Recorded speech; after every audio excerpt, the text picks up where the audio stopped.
My name is Matthew Walker. I am a professor of neuroscience and psychology at the University of California, Berkeley, and I am the author of the book, Why We Sleep. We certainly know that a lack of sleep will actually prevent your brain from being able to initially make new memories. So it's almost as though without sleep, the memory inbox of the brain shuts down and you can't commit new experiences to memory. So those new incoming informational emails are just bounced and you end up feeling as though you're amnesic. You can't essentially make and create those new memories. We also know that a lack of sleep will lead to an increased development of a toxic protein in the brain that is called beta amyloid, and that is associated with Alzheimer's disease, because it is during deep sleep at night when a sewage system within the brain actually kicks into high gear and it starts to wash away this toxic protein, beta amyloid.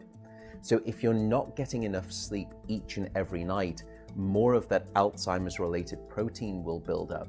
The more protein that builds up, the greater your risk of going on to develop dementia in later life. What are the effects of sleep deprivation on the body? Well, there are many different effects. Firstly, we know that sleep deprivation affects the reproductive system. We know that men who are sleeping just 5 to 6 hours a night have a level of testosterone which is that of someone 10 years their senior. So a lack of sleep will age you by almost a decade in terms of that aspect of virility and wellness. We also know that a lack of sleep impacts your immune system. So after just one night of 4 to 5 hours of sleep, there is a 70% reduction in critical anti-cancer fighting immune cells called natural killer cells. And that's the reason that we know that short sleep duration predicts your risk for developing numerous forms of cancer. And that list currently includes cancer of the bowel, cancer of the prostate, as well as cancer of the breast. In fact, the link between a lack of sleep and cancer is now so strong that recently the World Health Organization decided to classify any form of nighttime shift work as a probable carcinogen. So in other words, jobs that may induce cancer because of a disruption of your sleep-wake rhythms. We also know that a lack of sleep impacts your cardiovascular system, because it is during deep sleep at night that you receive this most wonderful form of effectively blood pressure medication. Your heart rate drops, your blood pressure goes down. If you're not getting sufficient sleep, you're not getting that reboot of the cardiovascular system. So your blood pressure rises.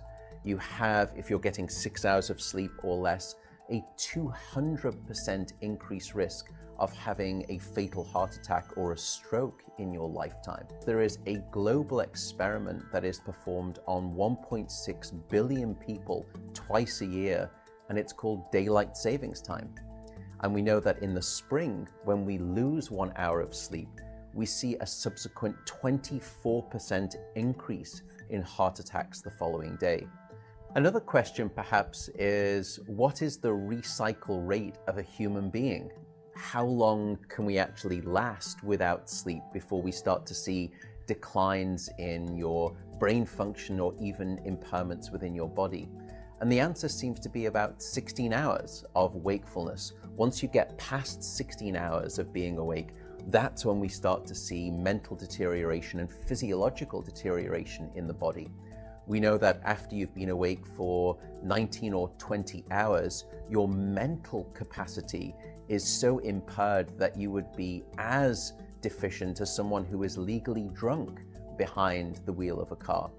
So if you were to ask me what is the recycle rate of a human being, it does seem to be about 16 hours, and we need about 8 hours of sleep to repair the damage of wakefulness. Wakefulness essentially is low-level brain damage.